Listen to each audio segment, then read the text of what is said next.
सुप्रभात प्यारे बच्चों। कक्षा +1 का पोल साइंस का हमारा लेसन चला हुआ है कार्यपालिका। विधान पालिका, कार्यपालिका और न्यायपालिका को में हमारी सरकार बटी हुई है और हम कार्यपालिका के बारे में पढ़ रहे हैं, यानी जिसके पास पावर है, कानून लागू करने की ताकत है, उन सब के बारे में हम डिस्कस कर रहे हैं। और आज हम राष्ट्रपति के विशेषाधिकारों के बारे में पढ़ेंगे। इन बातों की चर्चा के बाद हम यह निष्कर्ष निकाल सकते हैं कि किसी भी परिस्थिति में राष्ट्रपति को कोई विशेषाधिकार प्राप्त नहीं है, यानी हमारे देश की सारी की कार्यपालिका प्रधानमंत्री के इर्द गिर्द घूमती है। यह एक गलत मूल्यांकन होगा। संवैधानिक रूप से राष्ट्रपति को सभी महत्वपूर्ण मुद्दों और मंत्रिपरिषद की कार्रवाई के बारे में सूचना प्राप्त करने का अधिकार है। प्रधानमंत्री का यह कर्तव्य है कि वह राष्ट्रपति द्वारा मांगी गई सभी सूचनाएं उसे दे। राष्ट्रपति प्राय प्रधानमंत्री को पत्र लिखता है और देश की समस्याओं पर अपने विचार व्यक्त करता है। यहाँ इस कार्टून में क्या कहा गया है, मैं यहाँ कहने पर को बैठा दिया गया हूँ, मैं सचमुच में सवाल पूछ रहा हूँ। क्या इस पुस्तक के लेखकों ने मुझे अपने मन चाहे सवाल पूछने की शक्ति दी है, या मैं वही सवाल पूछ रहा हूँ जो उसके मन में उठ रहे। यानी यहाँ पर एक किस्म से राष्ट्रपति के बारे में दर्शाया गया है कि जैसे कक्षा में किसी बच्चे को बता दिया जाए, केवल आपने सुनना है। राष्ट्रपति के लिए किताबों में स्त्रीलिंग और पुल्लिंग दोनों का प्रयोग किया जाता है। क्या कभी कोई महिला राष्ट्रपति हुई है? बिल्कुल हुई है। प्रतिभा सिंह पाटिल का नाम हम सब ने सुना।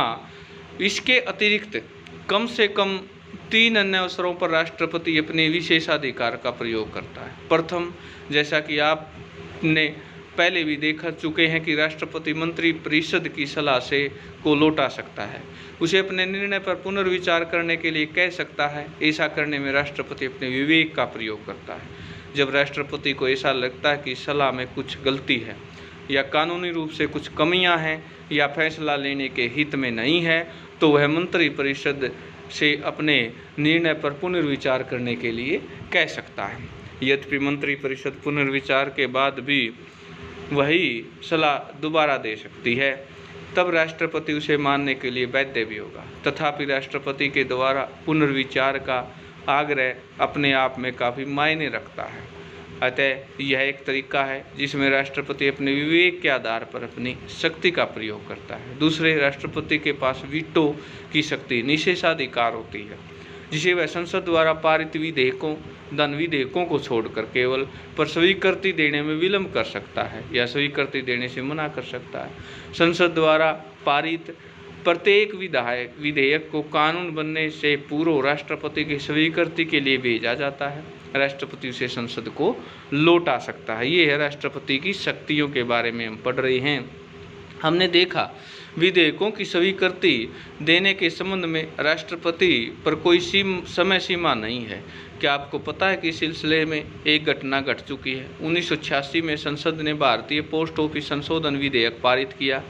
उससे लोगों में अपनी आलोचना की क्योंकि विधेयक प्रेस की स्वतंत्रता को बाधित करता था। तत्कालीन राष्ट्रपति ज्ञानी जैल सिंह ने इस पर कोई निर्णय नहीं लिया। उनका कार्यकाल समाप्त होने के बाद अगले राष्ट्रपति वेंकटरमन ने उन्हें पुनर्विचार के लिए संसद को लौटा दिया। तब तक यह सरकार बदल गई जिसे विधेयक पेश किया था। 1989 में एक नई सरकार का चुनकर आ गई। यह दूसरे दलों के गठबंधन सरकार थी। अपने इस विधेयक को दोबारा संसद में पेश नहीं किया। इस प्रकार जैल सिंह द्वारा विधेयक की स्वीकृति देने के निर्णय में विलंब करने का वास्तविक परिणाम यह होगा विधेयक कानून न बन सका। यानी कई बार ऐसी भी विलंब के कारण परिस्थितियाँ हो जाती हैं। उसे उस पर पुनर्विचार के लिए कह सकता है। वीटो की यह शक्ति सीमित है क्योंकि संसद उसी विधेयक को दोबारा पारित कर दे, राष्ट्रपति के पास भेजे तो राष्ट्रपति उस पर अपनी स्वीकृति देनी पड़ेगी। लेकिन संविधान में राष्ट्रपति के लिए ऐसी कोई समय सीमा निर्धारित नहीं है जिसके अंदर उस विधेयक को पुनर्विचार के लिए लौटाना पड़े। इसका अर्थ यह हुआ कि राष्ट्रपति किसी विधेयक को बिना किसी समय सीमा के अपने पास लंबित कर सकता है। इससे राष्ट्रपति को अनौपचारिक रूप से अपने वीटो को प्रभावी ढंग से प्रयोग करने का अवसर मिल जाता है। इसे कई बार पॉकेट वीटो भी कहा जाता है। तीसरी प्रकार का विशेषाधिकार राजनीतिक परिस्थितियों के कारण पैदा होता है। औपचारिक रूप से राष्ट्रपति प्रधानमंत्री की नियुक्ति करता है। सामान्यतः अपनी संसदीय व्यवस्था में लोकसभा के बहुमत दल के नेता को प्रधानमंत्री के रूप में नियुक्त किया जाता है, इसलिए उसकी नियुक्ति में राष्ट्रपति के विशेषाधिकार का कोई प्रश्न ही नहीं। लेकिन उन परिस्थितियों की कल्पना करें जो चुनाव के बाद किसी नेता को लोकसभा में बहुमत प्राप्त न हो। इसके अतिरिक्त यह भी सोचें कि यदि गठबंधन बनाने के प्रयासों के बाद भी 2 या 3 नेता यह दावा करें कि उन्हें लोकसभा में बहुमत प्राप्त है तो क्या होगा। तब राष्ट्रपति को यह निर्णय करना है कि वह किसे प्रधानमंत्री नियुक्त करे। इन परिस्थिति में राष्ट्रपति को अपने विशेषाधिकार का प्रयोग यह है कि विशेषाधिकार का प्रयोग कर निर्णय लेना है कि किसे बहुमत का समर्थन प्राप्त है और कौन सरकार बना सकता है और सरकार चला सकता है। 1989 के बाद के प्रमुख राजनीतिक परिवर्तनों के कारण राष्ट्रपति के पद का महत्व बढ़ गया था। 1989 से 1998 तक हुए संसदीय के 4 चुनाव में किसी भी एक दल को दलीय गठबंधन में लोकसभा में स्पष्ट बहुमत नहीं मिल सका। इन परिस्थितियों की मांग है कि राष्ट्रपति हस्तक्षेप करके या तो सरकार का गठन कराए या प्रधानमंत्री द्वारा लोकसभा में बहुमत सिद्ध न हो पाने की सलाह पर लोकसभा भंग कर दे। अतः यह कहा जा सकता है कि राष्ट्रपति को विशेषाधिकार राजनीतिक परिस्थितियों पर आधारित होता है। जब सरकार स्थायी न हो, गठबंधन सरकार सत्ता में हो, तब राष्ट्रपति हस्तक्षेप की संभावनाएं बढ़ जाती हैं। राष्ट्रपति मुख्यतः एक औपचारिक शक्ति वाला पद है, वह राष्ट्र का अलंकारिक प्रधान है। ऐसे में आप पूछ सकते हैं तब हमें राष्ट्रपति को क्या आवश्यकता है। संसदीय व्यवस्था मंत्रिपरिषद विधायिका में बहुमत समर्थन पर निर्भर होती है। इसका अर्थ यह है कि मंत्रिपरिषद को कभी भी हटाया जा सकता है।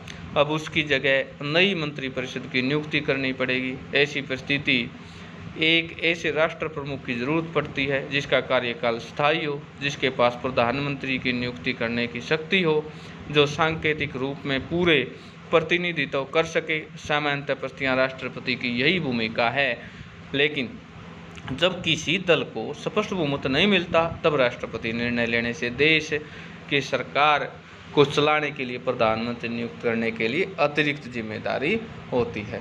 तो प्यारे बच्चों, नेक्स्ट पीरियड में हम उपराष्ट्रपति के बारे में पढ़ेंगे कि उपराष्ट्रपति क्या है और उपराष्ट्रपति की पावर क्या है, प्रधानमंत्री की नियुक्ति में राष्ट्रपति की भूमिका क्या है, इस पर और विचार कर लें। 1977 के बाद दलीय राजनीति के प्रति स्पर्धा बढ़ गई और ऐसे अनेक उदाहरण हैं जो लोकसभा में किसी भी दल के बहुमत नहीं मिला। इन परिस्थितियों में राष्ट्रपति ने क्या किया।